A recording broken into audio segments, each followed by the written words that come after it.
Oo, ako gali si Ka Juben, isa ka dati nga commander. Ako nagapanawagan sa mga kaupod ko nga ara pa sa subong nagapadayon sa armado nga paghimakas, nga mag-surrender o kung magbalik loob sa aton nga gobyerno kay wala sang kamatuoran ang ginapropaganda naton sa pumuluyo.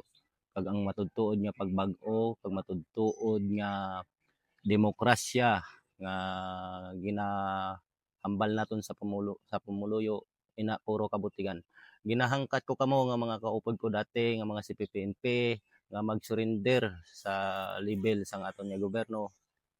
Mahimo kamo nga makig-angot sa aton mga sityo opisyal sa mga barangay kagawad, barangay kapitan pakadto sa aton nga mga Philippine Army.